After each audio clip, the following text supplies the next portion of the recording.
दी immortal की episode 4 part 1 में। तो मैं हूँ मांगा एम्प्टी टाइम और आप एपिसोड की शुरुआत में जिचिन बेहोश हो गया था और उसके बाद कोई कहता है, सीनियर ब्रदर है, क्या कोई दूसरा रास्ता नहीं है? जिचिन होश में आते हुए सोचता है, यह कौन सी जगह है? और जब से होश में आते हुए सामने देखता है कि कोई एक लड़का कहता है, आपके छोटे भाई की हालत बहुत पेचीदा है और इलाज के लिए कई तरह की प्रेशियस स्पिरिचुअल मेडिसिन की आवश्यकता है, लेकिन इसके इलाज के लिए आपको कम से कम 500 कंट्रीब्यूशन पॉइंट्स की आवश्यकता होगी। लेकिन तभी जिचेन होश में आकर पूछता है, कंट्रीब्यूशन पॉइंट्स क्या हैं? और उसे देखकर दोनों हड़बड़ी में होते हैं और खुश भी थे। उसी के साथ झाओ कहता है, आप चलते चलते रास्ते में अचानक गिर गए और कोमा में चले गए, इसलिए मैंने मेडिकल हॉल के भाई बाइक्यान से परामर्श के लिए कहा। कियान कहता है, आपकी बड़ी बहन इतनी दयालु है कि वह आपके लिए, जो कि नया स्टूडेंट है, उसके लिए 500 कंट्रीब्यूशन पॉइंट्स खर्च करने को तैयार है। हालांकि आपके हाइपरएक्टिव बॉडी को ठीक करने के लिए 500 कंट्रीब्यूशन पॉइंट्स पर्याप्त नहीं है।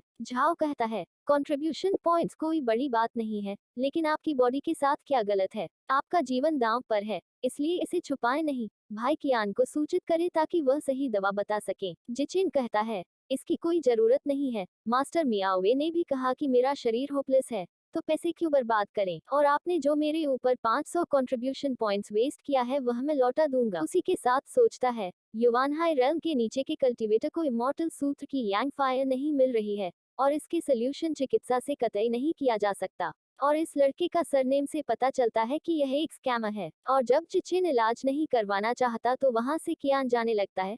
उसी के साथ कहता है, लेकिन मुझे आपको याद दिलाना है कि अगर आप समय पर इलाज नहीं करवाते हैं तो यह फिर से होने पर यह खतरनाक होगा। झाओ कहता है, जूनियर भाई जी चेन, हालांकि सीनियर भाई कियान उनकी कल्टिवेशन केवल बॉडी रिफाइनमेंट रेल में है, लेकिन मध्य क्षेत्र की एंशिएंट इनहेरिटेंस रिसीव करने और कुछ लोग उपचार जानने के बाद उनसे इलाज करने के अलावा कोई दूसरा रास्ता नहीं हो सकता है। हालांकि सेक्स कंट्रीब्यूशन पॉइंट्स अर्न करना आसान नहीं है, लेकिन मैं आपकी मदद करने के लिए अपनी पूरी कोशिश करूंगा। और जिचेन उसके बातें सुनकर सोचता है, यह लड़की पूरी तरीके से मुझे बचाने की इरादा रखती है, इसीलिए दवाई खाने के से मना नहीं करता। यह देखकर झाओ कहता है, मुझे यह भी उम्मीद है कि आप इस बड़ी प्रतियोगिता में भाग लेंगे और हमारे मियाओवे वंश का सम्मान करेंगे, लेकिन पहले दवाई पियो। जब तुम ठीक हो जाओगे तब हम सेक्टर कंट्रीब्यूशन टास्क को लेने जाएंगे। और दवाई लेने के बाद उस दवाई को देखकर उस दवाई में कुछ गड़बड़ लगती है। और दूसरी तरफ कियान घर से निकल गया था, लेकिन तभी जिचिन उसे रुक जाने के लिए कहता है। यह देखकर कियान कहता है,